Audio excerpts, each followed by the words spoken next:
hələ ki zaxdır.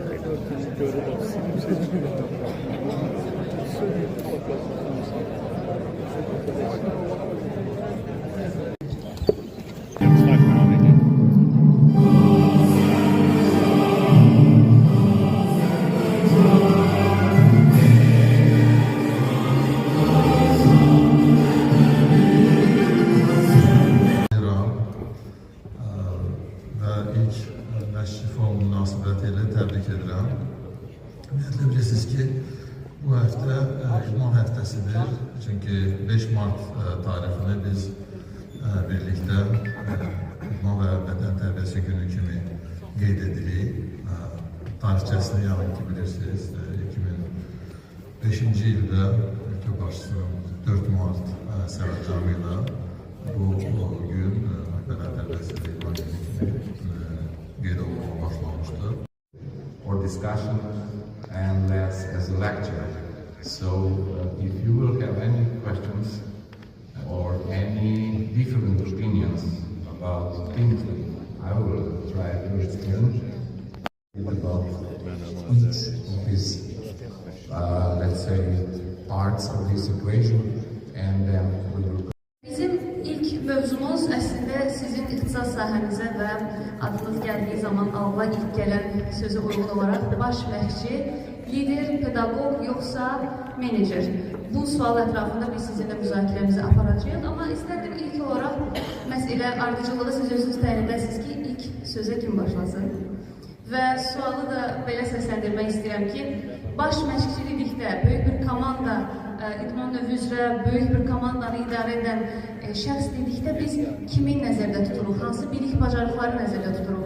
İşləri aparan bir menecerimi, komandaya ruh verən bir liderimi, yoxsa insan yetişdirən, idmançı yetişdirən bir pedaqoqmu? Buyurun.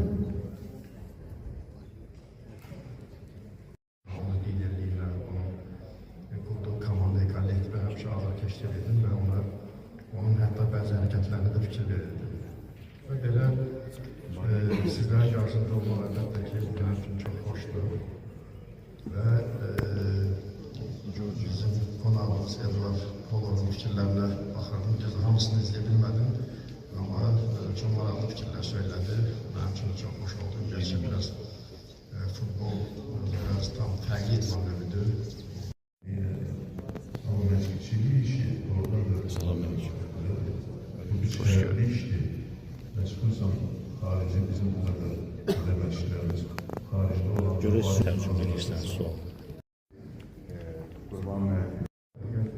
Bilirsiniz, Qarabağ hamımızın yaralı yeriydi. Şükürlər olsun Allah'a. 44 günlük müharibədən sonra bizim öz Malatya torpaqlarımız geri qayıtdı. Başda Cənab Məhəmməd olmaqla böyük bir şükürət göstərdilər bizim döyüşlərimiz. Və ilk olaraq bu ad ümumiyyətlə mən əvvəl fikirlərini bildirmişdim ki, bəlkə bir neçə müsahibəmdə yəqin oxuyanlar var, oxumalıstanlar var. Mən bu komandada baş məşqçi olmaq məni bəlkə də daha tez və daha yaxşı məşqçi kimi yetişdirdi. Necə tərcümə edirlər? Baş məşqçi, amma bəlkə Necə tərcümə edirlər? Baxmadı. Çünki bu Qarabağ adı məni elə deyək ki, daha tez bəlkə də böyütdür. Mən daha da məsuliyyət edirəm. Mən bunu özüm Azərbaycan reallığına uyğunlaşmalısınız, Azərbaycan qayda qanunlarına hörmətlə yanaşmalısınız. Bu legioner futbolçulara olan tövsiyələrimdir və Qarabağ komandası, Qarabağ adını siz bilməlisiniz, biz hansı adı altında ölkəmizi təmsil edirik, sizin nə qədər məsuliyyətiniz olmalıdır və o cümlədən də yerli futbolçulara. Yəni onlarla da mənim həmişə onları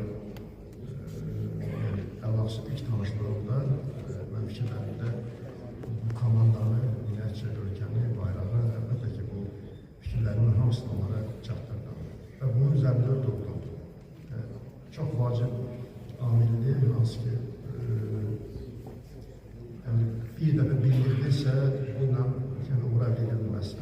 Bunu daima hər əlaqəsüzdə xarici oyunlarımızda, Avropalarından əvvəl ayrı-ayrılıqda biz diskusiyalarımız olurdu ve kollektif bir şekilde. Daima bilməlidirlər ki, biz Qarabağı təmsil edirik və ələlxüsusda Avropada, Avropalılarda tək qalanda, hansı ki, məsələn, digər komandalarımız turnirdə uzaqlaşanda və biz tək qalanda həmişə bildirim ki, bizim 10 milyon xalqımız bizi gözləyir, bizim Qarabağlarımız bizi gözləyirlər. Adlı sanlı idmanslarımızın 2-3 idmansımız kalmıştı. Onu güləçlərimiz də bilir. Və istərdim onu da qeyd edim ki, o dövrdə pandemiya COVID-19'un vaxtına düşdü.